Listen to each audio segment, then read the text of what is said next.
हर काम में आपको बरकत मिलेगी। पर मेरे दोस्तों, मैं मर गया, मैं क्या करूं, मेरा बहुत मुश्किल है। ऐसे शब्द अक्सर ही आपने अपने दोस्तों को, अपने रिश्तेदारों को बोलते हुए सुना होगा। कई बार ये शब्द आपने भी बोले होंगे। ये शब्द क्यों बोले जाते हैं? जब किसी इंसान को किसी काम में बहुत बड़ा नुकसान हो जाता है, तभी ये इंसान ये शब्द बोलता है। आज आपको एक ऐसा तरीका बताऊंगा जिसकी मदद से आपको हर एक काम में बरकत मिलेगी और आप हमेशा जिंदगी में आगे बढ़ते जाओगे। इस तरीके से आपके पास पैसा तो आएगा ही, लेकिन जो इंसान आप बन जाओगे वो ज्यादा जरूरी है। आपको लगता है मेरी जिंदगी में हमेशा नुकसान होते रहते हैं, मैं हमेशा दुखी रहता हूँ, मेरा दिन और रात हमेशा चिंता में बीत जाती है। आज की इस वीडियो के एंड में एक मंत्र आपको दूंगा। अगर आप वो मंत्र अपनी जिंदगी में अपना लेते हो तो आपकी जिंदगी एक स्वर्ग बन जाएगी। अब मेरी बात ध्यान से सुनना। एक समय की बात है, एक मनीष नाम का लड़का था। उसके पिता एक जमींदार थे। उसके पास पैसों की कोई कमी नहीं थी। मनीष के पास एक फकीर आता है। फकीर आकर बोलता है, मेरे को रोटी खाने को दो। मनीष अपने घर से रोटी और पानी लेकर आता है। फकीर रोटी खाता है, पानी पीता है और बहुत खुश होता है। फकीर मनीष को कहता है कि भगवान करे आपके जो भी पैसे हों वो डबल हो जाएं। आपने एक फकीर को रोटी खिलाई है, भगवान आपको बहुत कुछ देगा। तभी मनीष हंसने लग जाता है। फकीर बोलता है, तुम हंस क्यों रहे हो? तभी मनीष बोलता है कि बाबा, तुम क्या बोल रहे हो? तुम जो भी बोल रहे हो वो सब कुछ गलत बोल रहे हो। मनीष कहता है कि तुम आज जो पैसा, धन दौलत, घर देख रहे हो, क्या पता वो मेरे पास रहे ही ना। फकीर इतनी बात सुनकर चले जाता है। कुछ समय बाद फकीर का उसी गांव में फिर से एक चक्कर लगता है। फकीर सोचता है कि चलो मनीष के पास जाते हैं। फकीर मनीष के पास जाता है। वो देखता है कि मनीष एक खेत में काम कर रहा था। फकीर बोलता है, तुम्हारे पास तो बहुत पैसे थे, तुम इस खेत में काम क्यों कर रहे हो?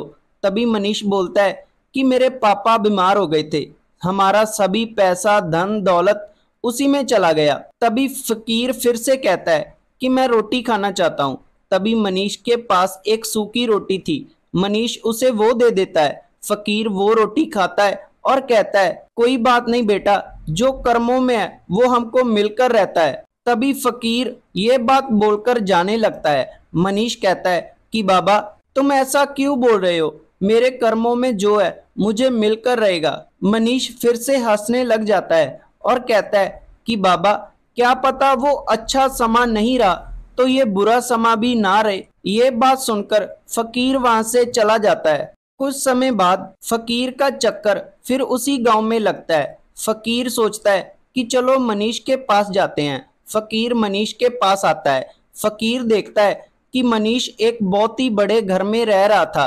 फकीर बोलता है, तुम्हारे साथ तो वो हादसा हो गया था, तुम इतने अमीर कैसे हुए? तभी मनीष बोलता है कि मेरे पिताजी ने किसी से कर्ज लेना था, वो कर्ज हमें वापस कर गया, इसी से हम अमीर हो गए। तभी फकीर बोलता है कि अच्छी बात है, भगवान तुम्हारा घर और बड़ा करे। तभी मनीष फिर से हंसने लग जाता है और फकीर को बोलता है, बाबा, हो सकता है ये घर यहीं रहे और बड़ा हो जाए, लेकिन क्या पता तब तक मैं हूं या नहीं। ये बात सुनकर फकीर वहां से चला जाता है और कुछ समय बाद फिर से फकीर उसी गांव में एक चक्कर लगाता है। फकीर मनीष के घर पर आता है। फकीर बोलता है कि मैं मनीष से मिलना चाहता हूँ। तभी लोग बोलते हैं कि मनीष तो मर गया। फकीर सोचता है कि ऐसे कैसे हुआ। तभी उनको बताते हैं कि उसका एक्सीडेंट हो गया।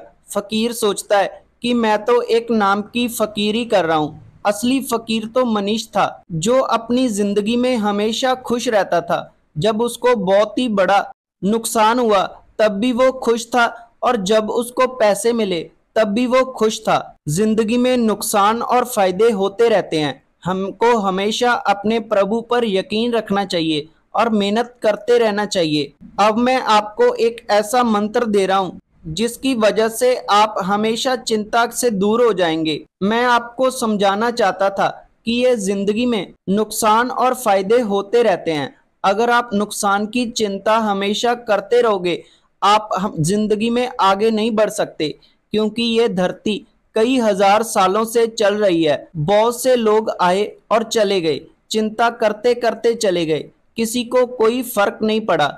अगर आप चिंता करते करते चले जाओगे, किसी को कोई फर्क नहीं पड़ेगा। अगर आप अपना जीवन आनंद से व्यतीत करके चले गए, तब भी किसी को कोई फर्क नहीं पड़ेगा। फर्क सिर्फ आपको पड़ेगा। आपने अपना जीवन चिंता में व्यतीत किया और आपने अपना जीवन आनंद में व्यतीत किया। इस बात का फर्क सिर्फ आपको पड़ेगा। जो भी होगा प्रभु करेंगे।